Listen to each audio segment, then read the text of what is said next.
Daily குஞ்சு டேய் எங்கடா இந்த கட்டப்புல போயினுக்குற? ஸ்கூல் போறேம்மா. நல்ல நாயகம் ஸ்கூல் பக்கம் போக மாட்டேன். இந்த கட்டப்பு எதுக்கு உண்மையை சொல்லு. ஸ்கூல் போறதுல ஒரு ஒயின் ஷாப் இருக்குதுமா.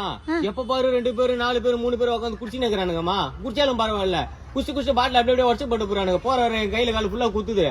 எங்க மனுஷாலும் மோதுது. ஆடா நீ உட்காந்து குடிக்கிறானுங்களே, நம்ம ஒரு கட்டிங் போட்டு பாப்போமா, நம்ம லைட்டா டெஸ்ட் பண்ணி பாப்பான்னு மாத்துறானுங்க எங்க மனுஷன்.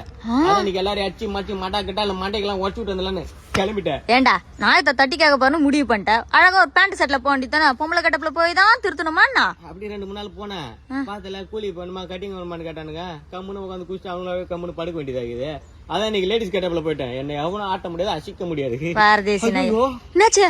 ஏமா அந்த காம்பவுண்ட் வேலைக்கு போடுவாங்கல்ல முள்ளு வெளியே, அதுதான் உடம்பு ஃபுல்லா சுத்தி விடாமா. ஏண்டா ஐயோ இவனுக்கு பேக் தூக்கமான வலியை விட இவனுக்கு பஸ்ல இந்த எருமடை வந்து உரசாது செவுத்துல. அந்த மாதிரி இவனுக்கு உரசி எனக்கு உடம்பு வலி வந்து தான் எங்களுக்கு மிச்சமாகுது. அதுக்கு பாஸ் குத்துனா புரியோஜனம். ஒரு ஃப்ரீ பஸ் குத்துனா நல்லா இருக்கும்ல. என்னடா சொல்ற? School bus.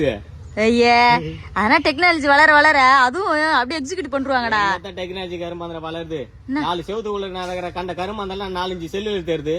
இவ்வளவு குழந்தை அழுது குழந்தைங்களை போன குத்துந்தா வச்சு குழந்தைல குத்து வந்து அது என்ன பண்ண முன்ன எல்லாத்தையும் பார்த்து பிஞ்சிலே பைத்து போதுங்க எல்லாம்.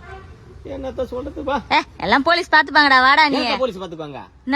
ஒரே ஒரு ஸ்கூல் ஒரே ஒரு ஷாப் தான் இருக்குது. போலீஸ் வந்து தட்டி கேட்கறதுக்கு நம்ம பிரச்சனை நம்ம தட்டி கேட்கணும்.